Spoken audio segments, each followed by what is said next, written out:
नमस्कार। मेरा नाम गौरव सिंह ठाकुर है और आज हम भाग 12 का अध्याय 17 और टॉपिक है हमारा चक्रवृद्धि ब्याज को इंग्लिश में कंपाउंड इंटरेस्ट कहते हैं। चक्रवृद्धि ब्याज जो तय की गई ब्याज और मूलधन दोनों को मिलाकर जो संख्या प्राप्त होता है उसे चक्रवृद्धि ब्याज कहते हैं। एक गणितीय भाषा में चक्रवृद्धि ब्याज मूलधन और पहले से संचित ब्याज से अर्जित ब्याज को चक्रवृद्धि ब्याज कहते हैं। इसको इंग्लिश में compound interest is interest accumulate from a principal sum and previous accumulate interest that is called compound interest। हम अभी साधारण ब्याज क्या होता है उसको समझ गए हैं। इसका सिंपल सी भाषा में जो हमारा मूलधन है और पहले से जो ब्याज फिक्स किए हैं उसके बाद जो और ब्याज जो अर्जित होता है उसे चक्रवृद्धि ब्याज कहते हैं। देखिए चक्रवृद्धि दो प्रकार है। एक चक्रवृद्धि मूलधन निकालते हैं और चक्रवृद्धि ब्याज, दोनों अलग अलग हैं। तो सबसे पहले हम मूलधन निकालेंगे चक्रवृद्धि का, उसके बाद ब्याज निकालेंगे। मैं गणित में बताया हूँ सूत्र का बहुत विशेष महत्वपूर्ण है। तो चक्रवृद्धि ब्याज का सूत्र क्या है वो देखते हैं। सबसे पहले उसके पहले एक मिश्र धन बराबर मूलधन कोष्टक एक धन दर बटे 100 कोष्टक बंद की पावर के भाग समय।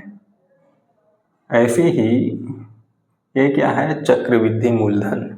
अगर हम लोग चक्रवृद्धि ब्याज निकालते हैं तो P कोष्टक एक धन R बटे 100 के पावर n माइनस 1 कोष्टक बंद 12 कोष्टक। देखिए इसमें बोलूँगा तो समझ नहीं आएगा आपको। P क्या है हमारा मूलधन है, दर क्या है R, n क्या है समय, माइनस 1 ये हमारा चक्रवृद्धि ब्याज का सूत्र है। अगर हम लोग चक्रवृद्धि ब्याज निकालेंगे तो मासिक ब्याज भी होता है, तिमाही ब्याज भी होगा और छमाही ब्याज भी होगा। तो हम लोग एक बाई एक पहले सूत्र के माध्यम से समझते हैं। अगर पहला क्वेश्चन है, अगर हम कोई भी संख्या का मासिक चक्रवृद्धि ब्याज निकालना है तो क्या सूत्र होगा। A बराबर P1 प्लस R बाई 1200। अब बोलिए 1200 क्यों आया। देखिए ये 100 गुणित 12, क्योंकि 12 क्या है हमारा मासिक, एक साल में 12 महीना होता है। तो 12 100 की पावर 12 क्या है समय, मतलब कितने महीने का, 12 महीने का एक साल होता है। ये हमारा मासिक के लिए निकालना है। तिमाही का निकालना है P1 प्लस R बटे 400 क्यों हुआ। तिमाही निकालेंगे तो एक साल में 4 तिमाही होता है। तो 4 दिया 3 चौक 12 की पावर 4 क्या है समय है। समय एक साल में 4 तिमाही होता है, तो 4 तिमाही। अर्धवार्षिक का सूत्र क्या है, अर्धवार्षिक चक्रवृद्धि का A equal to P1 plus R बटे 2, मतलब 200 कैसे होगा, 12 महीना। तो 12 गुणित 100 बराबर 200 की पावर 2 की पावर n। यहाँ तक किसी को कोई दिक्कत, उम्मीद है सूत्र को विशेष ध्यान दिया होगा। एक बार और मैं कॉन्सेप्ट क्लियर करता हूँ।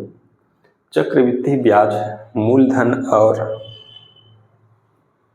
पहले से संचित ब्याज से अर्जित ब्याज को चक्रवृद्धि ब्याज कहते हैं। चक्रवृद्धि ब्याज में तिमाही ब्याज भी निकालते हैं, छमाही ब्याज और मासिक चक्रवृद्धि ब्याज भी निकालते हैं। तो हमारा एक अभी क्वेश्चन क्या है, 2 वर्षों की अवधि में चक्रवृद्धि ब्याज की 6% प्रति वर्ष, 2 वर्ष की अवधि 2 साल, चक्रवृद्धि 6% के हिसाब से 7,200 रुपये की राशि बन जाएगी। तो इसकी चक्रवृद्धि मूलधन और चक्रवृद्धि ब्याज ज्ञात करिए। 7,250 क्या है, हमारा मूलधन है, और क्या बोलते हैं, रेट ऑफ इंटरेस्ट 6, एन क्या है, समय, मतलब 2 साल बोला है। तो अगर ये सूत्र में हम लोग करते हैं 7,250 कोष्ठक 1 + 6 / 2 पावर, ये समय हमारा 2 बार है। तो 7,250 एक 600 हो गया, 100 + 6/100, तो 106/100 को 2 बार किए तो हमें 8,146.1 क्या हुआ, चक्रवृद्धि मूलधन हुआ है। अगर हम इसी का चक्रवृद्धि ब्याज निकालेंगे तो सूत्र क्या है, मिश्र धन माइनस मूलधन। मिश्र धन क्या है, ब्याज और मूलधन को जोड़ते हैं तो मिश्रण होता है। तो 8,146.1 क्या है, हमारा मिश्र धन है। अगर ब्याज निकालना है तो मिश्र धन माइनस मूलधन, तो हमारा ये दोनों को माइनस करेंगे तो 8,996.1 रुपया हमारा चक्रवृद्धि ब्याज होगा। इसी में अगर कोई बोल दे कि हमें मासिक चक्रवृद्धि ब्याज इसी का निकालिए, तिमाही चक्रवृद्धि ब्याज निकालिए, छमाही का चक्रवृद्धि ब्याज निकालिए, तो इसी को लेके हम लोग क्या करेंगे, यह सभी सूत्र में सेट करते हैं। P का वैल्यू हमारा हो जाएगा 896 R/1200, जो भी वैल्यू आएगा उसको हम तिमाही, छमाही और अर्धवार्षिक चक्रवृद्धि ब्याज के रूप में देख सकते हैं। यहाँ तक किसी को दिक्कत, किसी को कुछ डाउट हो तो कमेंट में अपना क्वेश्चन कर सकते हैं।